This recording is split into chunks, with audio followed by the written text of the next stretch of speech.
देख रहे हैं BS रिव्यूज। तो फाइनली प्रभास सर की आने वाली much awaited most awaited movie Salaar का ऑफिशियल ट्रेलर आ चुका है। और भाई साहब इस ट्रेलर को देखने के बाद मैं अगर वन वर्ड रिव्यू करूं तो this is every trailer. Yes यानी कि 5 ऐसी चीजें बताने वाला हूं जो कि शायद आप सभी ने ट्रेलर के अंदर नोट नहीं की होगी, लेकिन इन 5 चीजों को सुनने के बाद आप सभी कहेंगे कि भाई साहब वाकई ही ये जो ट्रेलर है एवरेज ट्रेलर है। यस यानी कि नंबर 1 आप सभी को पता है कि सलार मूवी का हम सब वेट कर रहे हैं सिर्फ और सिर्फ प्रभास सर की वजह से। यस यानी कि प्रभास सर हमें इस मूवी के अंदर एक्शन करते हुए दिखाई देंगे, लेकिन जब ट्रेलर आया और भाई साहब 2 मिनट 18 सेकंड के बाद सिर्फ और सिर्फ हमें प्रभास सर की एंट्री देखने को मिली है। यस यानी कि हम वेट कर रहे हैं प्रभास सर का। और भाई साहब ट्रेलर 3 मिनट कुछ सेकंड का है, लेकिन हमें जो ट्रेलर में प्रभास सर का सिर्फ छोटा सा कैमियो रोल देखने को मिला और उनकी जो लुक है वो भी काफी ज्यादा परफेक्ट नहीं है। यस यानी कि जिस तरीके से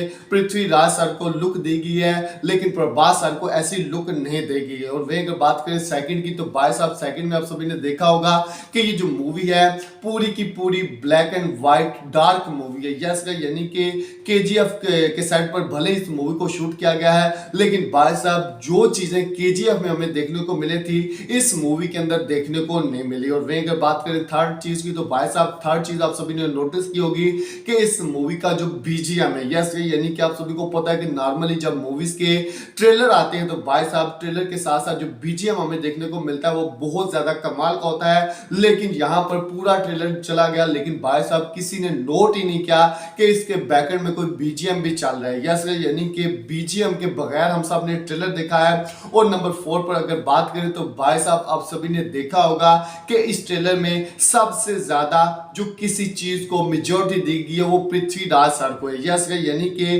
पृथ्वीराज सर को बहुत बड़ा बताया जा रहा है। जैसा कि आप सभी को पता चल चुका होगा कि ऐसा लग रहा है कि प्रभास सर कोई साइड हीरो हैं और पृथ्वीराज एक मेन हीरो होने वाले इस मूवी के अंदर। यस यानी कि ये भी चीज आप सभी ने नोटिस की होगी। और नंबर 5 पर बात करें तो भाई साहब आप सभी ने देखा होगा कि इस वक्त बहुत सारे जो सीन हमसे इस ट्रेलर के अंदर देखे हैं ये योगराम मूवी के भी हैं। यस यानी कि योगराम मूवी जिसका इस मूवी को रिमेक बताया जा रहा है उस मूवी के अंदर भी ऐसे सीन थे। तो यहां पर अगर ये 5 चीजें नोट की जाए तो भाई साहब ये जो ट्रेलर है एक एवरेज ट्रेलर, और इस ट्रेलर के अंदर हमें बहुत सारे डायलॉग्स देखने को मिले हैं जो कि बहुत बड़ी गलती है मेकर्स की। यस चल भले ही प्रशांत नील जो कि आप सभी को पता है कि बहुत बड़े मास्टरमाइंड है, लेकिन भाई साहब मैं उनकी प्लानिंग के ऊपर कोई डाउट नहीं बोला, लेकिन जिस तरीके से उन्होंने बैक टू बैक हमें इस ट्रेलर के अंदर डायलॉग दिखाए हैं भाई साहब ऐसा लग रहा है कि मूवी के लिए कुछ बचा ही नहीं है। भले इस मूवी के अंदर बहुत सारे डायलॉग्स होंगे, लेकिन जो इंपॉर्टेंट डायलॉग्स थे वो भाई साहब हमें ट्रेलर के अंदर ही देखने को मिल चुके हैं।